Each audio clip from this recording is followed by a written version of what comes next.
Hey everyone, or y'all. This is Weed talking about the first day PowerPoint for Introduction to Physical Fitness and Wellness, PHED 1164. What you are currently looking at is the first day presentation and Nearpod, NEARPOD.com. And normally you would be able to log in during a face-to-face class with the code right here and answer.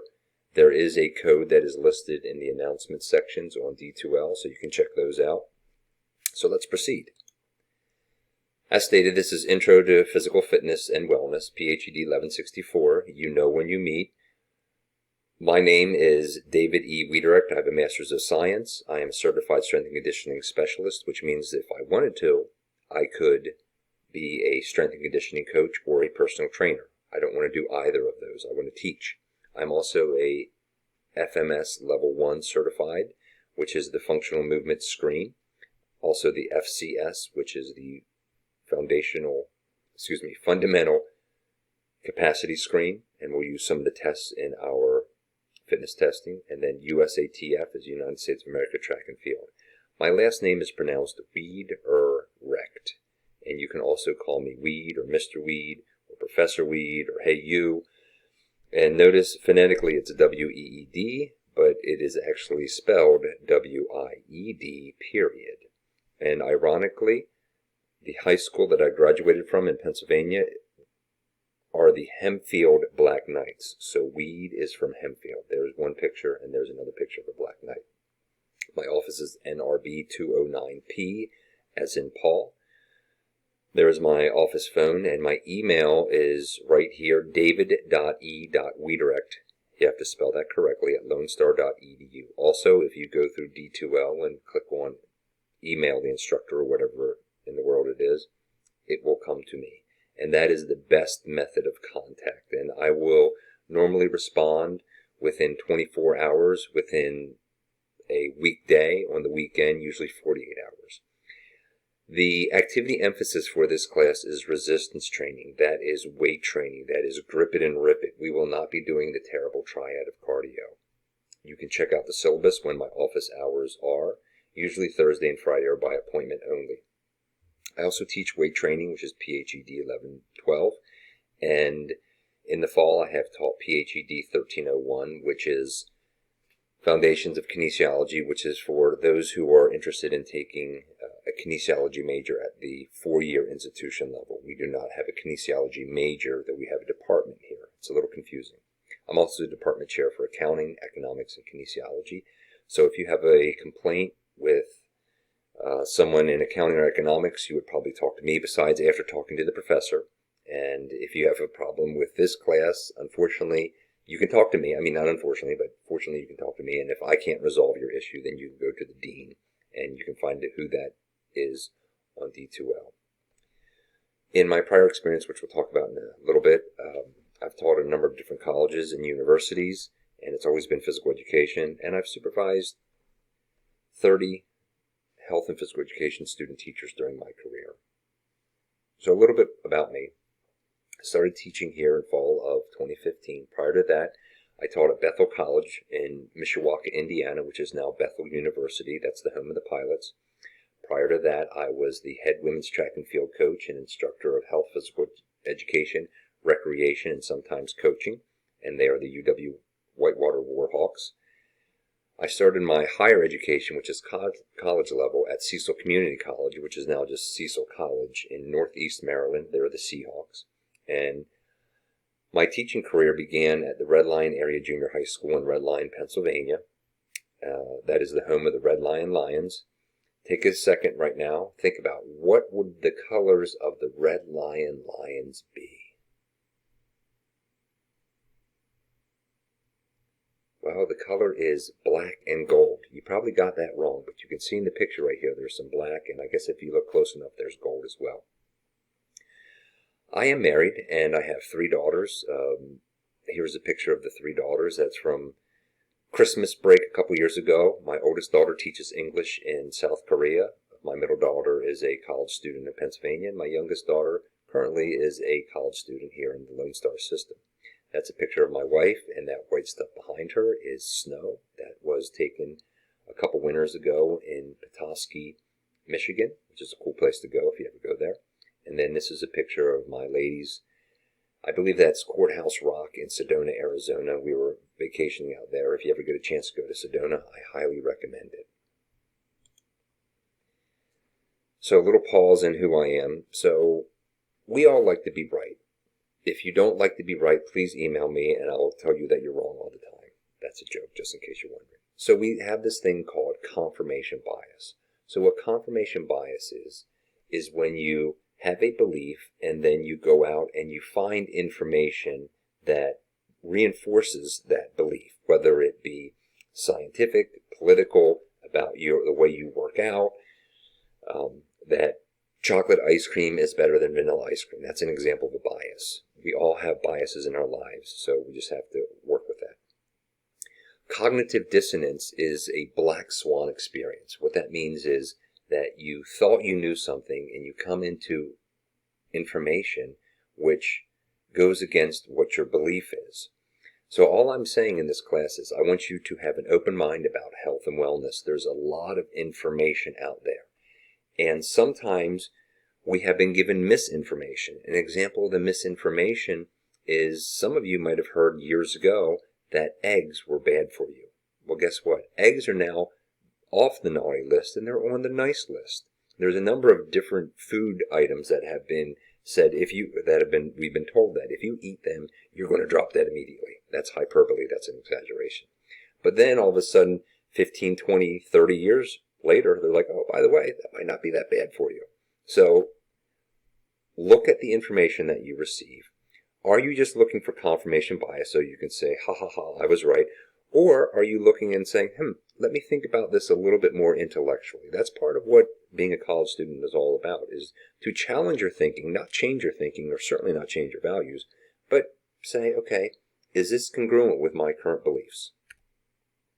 So a little bit more about me. I have a bachelor's degree from Messiah College many years ago. I graduated with a teaching degree in health and physical education, and I'm licensed to teach PE in the state of Pennsylvania, where I did that for a number of years. And it's the Messiah College Falcons.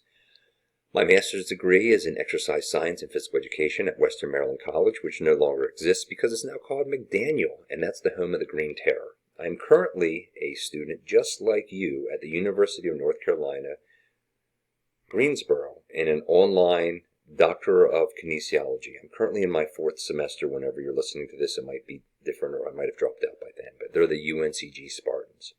I told you about my CSCS and my FMS level 1. So there's a CSCS and FMS. I have coached junior high to Division I athletes. So I have experience coaching track and field and cross country. That's it. No important sports. So if I'm speaking Pennsylvanian with a Wisconsin and Indiana accent, please ask me to translate. Email me, whatever that is. I have 2 slides. I'll have to delete that. So same information, different slide. So this would be a part, if you logged in during a face-to-face class, where you could provide an answer about, why does weed change his job so frequently? You would log in. There's the information right there to log in and then post the results. That won't work for this because this is a video. And in my face-to-face classes, what happens is the students have a paper and they go around and they share information. They find out about each other. And then they have to share, what is your name, what is your major, what's one aspect of physical fitness or wellness that interests you, and then do you plan to live fast, die young, leave a beautiful corpse, or do you want to be ancient, or somewhere in between? And results may vary. I cannot guarantee whatever those are. And then the bonus would be, what is your philosophy of movement? Have you ever thought about that? Probably not, since most people, even physical educators and kinesiology specialists, have not thought about that. But I have. I've spent extensive time. And so, therefore, that's why we do what we do in this class. So there's a homework assignment here. You can go to D2L to check that out. Under content, you can see where the syllabus is, and then there's a first aid PowerPoint, which shows kind of some of the information right here. And then there's also a little PDF that's below that where you can actually click on this, educationplanner.org. There are 20 questions. Find out what the results are, make a screenshot, and then you upload it into a Dropbox on D2L. So you can also search learning style and go to educationplanner.org because there's a ton of different learning style surveys out there. All I want are the results. Check those out, read it, and maybe that will help you become a better, studious student. So if you want to be academically successful in this class, here are 6 things that you can do that other students in the past might recommend as being beneficial. Attend class every day on time. I'm a stickler for that, for face-to-face. Complete the required exercises with the prescribed training parameters each cycle. Shortly, I'll tell you why we do what we do in here. There is a specific and scientific reason. It's not just something that I rolled some dice and said, hey, this is what we're going to do. There is a reason behind everything. I can't share it with you. It's day 1. You're going to have to trust me or drop the class. Number 3, be attentive during the presentations. We use Nearpod. Watch the videos. Watch them repeatedly. No one will ever do that, but you could if you wanted to. You could pause and go back. Okay. Complete Learn Smart or a Smart Book with 100% success. If you do not go to Connect, you can find that on D2L under Content and either do the 2-week free trial or rent the book for $55 for the semester. You will fail this class, and you'll hear more about this as we talk about the 10% part of the grade that this is. Interact with your classmates, and then complete every assignment on time, follow the directions, use effort. I'll share some more information about follow the directions. We have a physically illiterate society, and one of the things, or one of the goals, not things, one of the goals for you is to become more physically literate. But a lot of people think, wow, I feel terrible after this workout. It had to be a great workout. Probably not the truth. This is the catalog description. You can pause and read that. So again, this would be a part where you could participate. This is open-ended, so you could write whatever you want to in there, and other people could see that. How serious do you think I am about PHED 1164, kinesiology and movement? I'll take time, pause the video because I'm about to give the answer. I'm as serious as a heart attack about this. I'm very passionate about kinesiology and movement and what we do in this class. It's vitally important to me. Of all the other classes that you take, this class, your physical, your body, if you have neglected your body every day of your life since you've been born and you come here and you think, wow, I'm probably going to get an A because I get an A in all my other classes, that's not reality because there's going to be some stress and strain placed upon your body. I'm not saying you have to be the biggest, the fastest, the strongest, the best grip dynamometer, the lowest blood pressure, any of those items, but you need to use your body, and if you've never used it in a meaningful way, it's going to be problematic for you. So what this class is not, number 1, it's not bodybuilding 101. In our regular semester class, we meet 2 days a week for 40 minutes, tops. You are not going to get enough training volume to create significant changes in your body. And if you're trying to lose weight or get shredded for summer or whatever that is, 6-pack abs, probably not going to happen either because the other 5 days and 23 hours and 20 minutes outside of the 40 minutes of activity in class is probably what's limiting you from getting your gains, bruh. This is not powerlifting 101, which would be the deadlift, the squat, and the bench press. We do not max out in here, sidebar, except for the maxed out farmer's walk. So I don't care what your squat is. I'm not concerned about your bench press, and I'm certainly not concerned about your deadlift. It is not Olympic lifting 101, which are Olympic sports. You have to compete for those in the Olympics. You have to be very strong. This is not CrossFit either, so we're not going to be doing any burpees. Burpees are never required. This is not toning 101. We're going to have specific training parameters, and this is not look better naked 101. So all of these things right here, that's not what we are. This is a general education, physical education requirement, and we're going to train accordingly. So what does that look like? Every day in class, this is what you'll be doing. You'll be doing some sort of loaded carry. Here's an example of a combination where he is doing, this is called a luggage walk or a suitcase walk, and that's called a rack walk. This individual right here, you can keep your shoes on. She is doing a farmer's walk, equally weighted. There's a video on D2L that you can check out about how to do different loaded carries. You get to choose one, That's all you need to do. And again, this would be a suitcase carry. We get to do pull-ups. Here's a meme from T-Nation by Dan John about how to do that correctly. We will leave our shirts on when we are doing our pull-ups in class. We have to do some sort of hip hinge, also known as a deadlift. You will have an assessment that you need to do, and you need a video from the side here to determine what your deadlift should look like. You take a dowel, a broomstick, a handle, whatever that is straight, and you put it on your head, your T-spine, and your sacrum or your butt crack, and then you hinge forward. Notice how his knees are back. His hips are going back. He is not squatting down. His hips are not coming down. Eventually, we will do some sort of upper body press, not leg press. Here's an example of an individual doing a half kneeling, that's that position, single-sided shoulder press, and that is called a landmine, and we have 2 of those in the fitness center. We'll be doing a squat eventually. Here are different types of squat. This is a goblet squat, front squat, back squat with a low carry. We don't have to use a bar for our squat, but we do have to squat. And then rotating is another good item, which is not required every day, but right here are the steps to half of a Turkish get-up, which will be required in our 3rd cycle. So if you currently train outside, or you want to start training, and you want to use resistance training, if you have all of these in your program, it's a solid program to start off with. So these are the student learning outcomes. You can hit pause and read those very quickly. Moving on. As I stated previously, my goal for you, even though it's not an SLO, is for you to improve your physical literacy. So these are the 5 standards from Shape America of what a physically literate individual should be able to do. Number 1, the physically literate individual demonstrates competency in a variety of motor skills and movement patterns.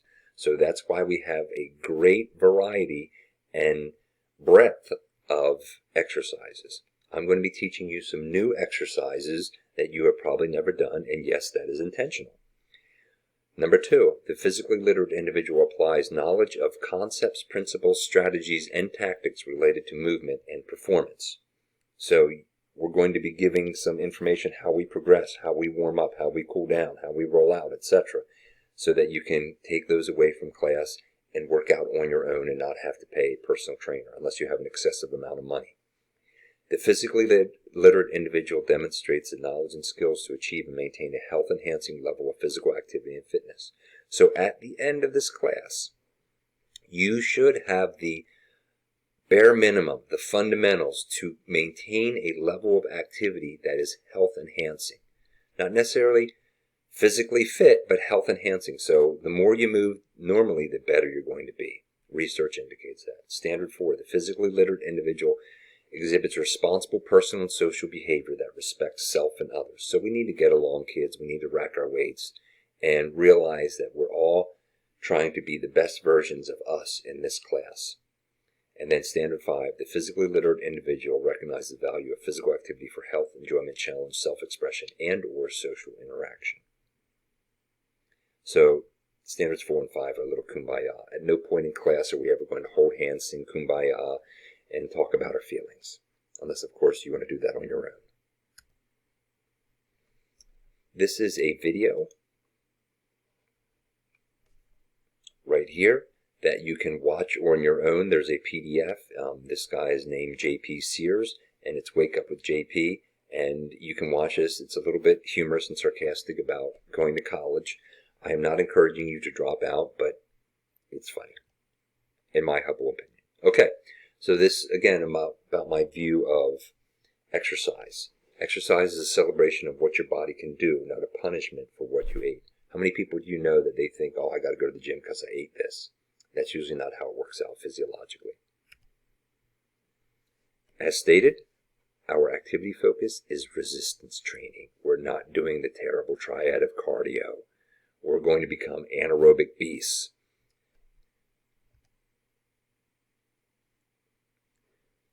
Let's go back here for a second. Sorry. So my philosophy of movement is right here. Move well, move often. I didn't say that I invented it. I stole it from the functional movement screen, which I'm a member of. But we want to move well so that we can move often and continue moving through the life cycle. Okay, why is this a class? Well, here are 4 reasons that I came up with. This will not be on the final or a quiz or anything else. Number one, the leading cause of death are lifestyle related. So what you're doing right now is eventually going to be one of the causes of your death. I'm sorry to say, I'm sad to report. That's how it works out. So what are the leading causes of death in America? Well, number one is heart disease. So think about the behaviors that you have right now. Is it increasing or decreasing the risk of heart disease? Number two, there's an increasing cost of health care. Even with the Affordable Care Act, also known as Obamacare, prices keep going up. Healthcare is finite. There's a finite amount of doctors, hospital beds, etc. So as our population grows and our population continues to age, there's going to be less and less available to you. Not trying to sound paranoia or anything else like that. Number three, HIV/AIDS awareness. We'll talk about that in chapter 14, how that happened. And then number four, the reason why most of you are here, because it's a requirement. You need to pass this class so that you can graduate or transfer to another college or university. So those are the four reasons. Repeating previously, move well, move often. That is my philosophy of movement. You don't have to buy into that. You can buy into, I want the biggest arms ever available, or shredded six packs. Safety is the most important factor. The next slide is going to kind of go over that and reiterate that. So I don't know what your movement issues are. If you have those, please notify me, and so that we can make accommodations. If they're serious, please go to Disability Services within Student Services and get an accommodation. We can find some sort of alternative for you, but there are certain requirements. Unless you have a medical notification, you can tell me, but eventually you're going to have to get that medical. You're like, well, I can't exercise. Well, that's going to be problematic. So figure that out. So be safe. You don't ever have to be a superhero and lift excessive amounts of weight. That's not what this class is about. So what does gym etiquette look like? Again, this would be an area where you could log in. This is a question on the syllabus on steroids quiz, which you need to get at least 100% on to get to the content. So take some time. What does that look like? And there are gym rules there in the little meme. So some examples of that would be wiping down your equipment when you're finished, racking your weight correctly, asking to work in, not hogging the equipment. We don't have a lot of machines in the fitness center, thankfully, so don't be like the guy at Planet Fitness that sits down, does a set, and then for the next 10 minutes is taking pictures of themselves, uploading to social media, talking about how they're killing their workout today, because they're probably not. That's not what we do in this class. So every time you don't re-rack your weights, Justin Bieber writes a new song. And if you like Justin Bieber, think about some musician that you don't like their music. They're writing another song because of you not racking your weights. So this is what the fitness center kettlebell rack should look like. Notice they are in pairs or in fours. So here are 20-pound kettlebells, 25, 30, 35, 40, 45, 450s, 255s, 260s, and 165 because they don't make 65s anymore. But they're organized and the emblem is out. Here's the little baby ones. This is what it should not look like. This is after another class who doesn't make their students, the professor doesn't make their students rack the weights correctly, which is irritating. I take pictures of this and then I send it to them. I teach your students some gym etiquette. This is what the dumbbells should look like. We start down here with 5s and go up here to 27.5. You'll notice that this pair right here is no longer there. There's actually a good set of 25s. And then we have splits in between here as well. So this is 32.5, 37.5, 40, 42.5, 45, 47.5, 50. Down here are the heavy ones. They're just in 5-pound increments. So every day when we work out, again, part of physical literacy is for you to move well so that you can move often. So what that looks like, every day we want to work on speed, strength, flexibility, coordination, and endurance. So speed is not here like the little picture, but that's what they use as the emblem. It's not Usain Bolt running stupidly fast. If you're involved in martial arts, you want to have fast hands and fast feet, or boxing, or some sort of martial activity. If you're involved in racket sports, you want to be able to move the racket quickly. Endurance is not distance running. Being able to walk up 7 flights of stairs requires endurance. Carrying your groceries out to your car, from your car to your house or apartment, that requires endurance. Flexibility gets worse as you get older. Coordination gets worse as you get older. Strength, we diminish strength if we don't keep that up. So we're going to work on all of these. If you incorporate all of these at some point in your training, it's a good program. Also, the 3 planes of human movement. I referenced Planet Fitness and sitting on a machine. Most machines are single planar. That means one plane. I'm going to teach you an exercise in Cycle 3 that uses all 3 planes of human movement. That would be the Turkish get-up. So frontal is side to side. As human beings, sometimes we need to move frontally. Doing a jumping jack would be an example of a frontal plane activity. Sagittal, you'll find out in the video from warming up, how to warm up. We do something forward and we also do it backwards. And then transverse is rotation. So if you are a martial artist or you play baseball or softball, racket sport, or golf, you want to increase the transverse plane. If you're a runner, you want to minimize that. You don't want to look like a washing machine when you run. So many people are concerned about the results that they get in their life, for whatever that is, whether it's academic or physical or social or spiritual or emotional or who knows what else is out there. So usually our experiences reinforce our beliefs and values. Remember I talked about confirmation bias? So you might have had physical education classes in the past and it wasn't a good experience and you're like, well, I hate movement and this is dumb. I'm not very good at it. It's not important to me. Which therefore affects your attitude, which drives your actions and behaviors. And then your actions and behavior produce the results that you have. So think about that. If you hate math, and I don't hate math, I actually like math. I scored higher on my math SAT than my verbal or whatever it was. But I always had good math experience, which reinforced my belief that I was good at math. Therefore, I was motivated to do that. And then I had fairly decent results with that. So whenever I am talking, there's actually 3 things being said. What I think I said, what you think I said, and what I actually said. So that's the dilemma of communication. All of you have communicated with people before, and it hasn't gone well because of those biases that we're listening for. So again, this would be an area where you could play along at home, and unfortunately, this one, there's answers, you'd type those in. So electronic devices. If this were in a face-to-face class, you need to have your electronic device off. That would be your cell phone or your laptop or your whatever Wi-Fi enabled device, unless you're using it for Nearpod. Additionally, earphones, AirPods, wired or Bluetooth listening device in one or both ears will be considered absent. So make sure that you take those out. There are consequences in life. Go over this very briefly. There's natural consequences, which happens based on the behavior. Almost all of our health-related consequences. If you overeat for a lifetime, you're going to be probably have excessive weight, potentially type 2 diabetes, increased risk of heart disease, high blood pressure, etc. That naturally occurs. And then there's logical consequences. If you don't pay your bills, you'll get assessed a late fee, or they'll eventually turn that off. And if you read that quote, take time to read the quote where the Dalai Lama asked about that. So your health is your first wealth.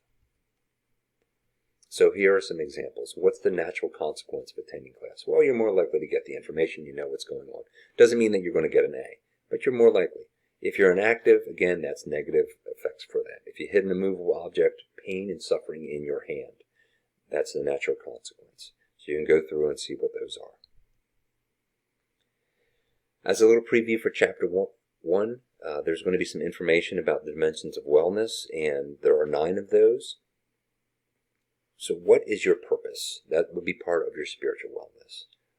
If you have thought about that, great. If you haven't, well, take time, because if you understand what your purpose is, you're more than likely going to make better decisions about your life because you know what you're trying to focus on.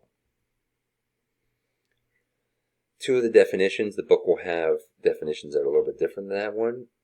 The ones that are here, physical fitness is the ability to meet the demands of the day and have energy for personal time and leisure or leisure.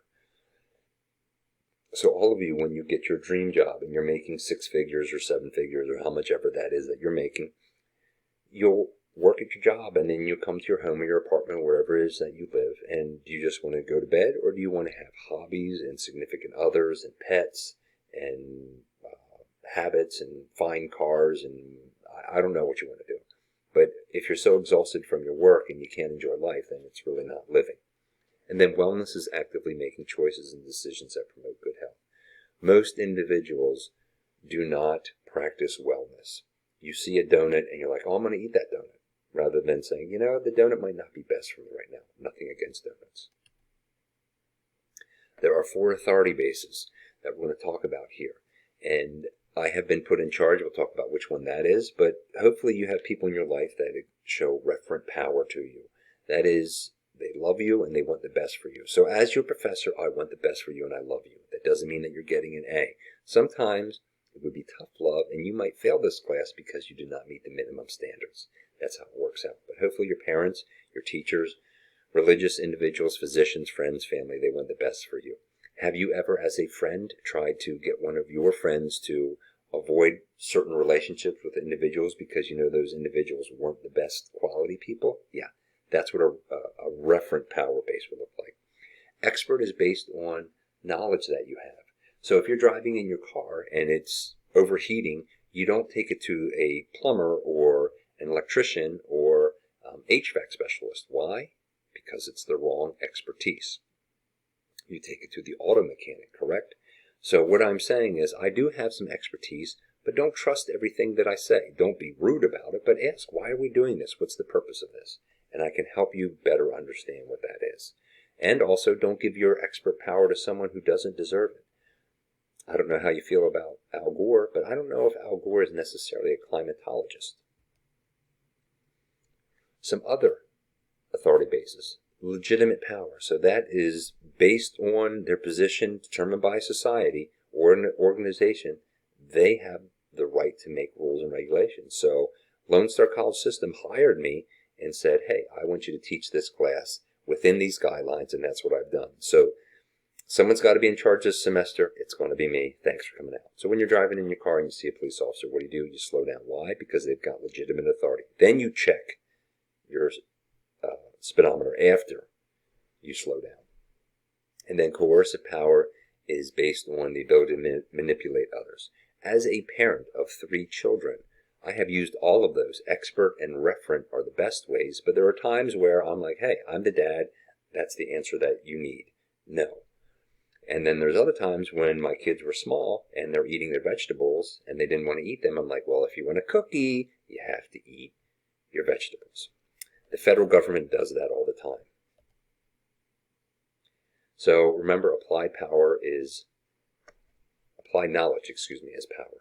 We all know things, and learning is an observable change. That's one definition of learning. So this is a time in class where I'll ask students, all right, everyone, by a show of hands, how many of you know that exercise is good? And most people raise their hand. And then I say, avoid raising your hand. How many of you exercise on a regular basis? You get it.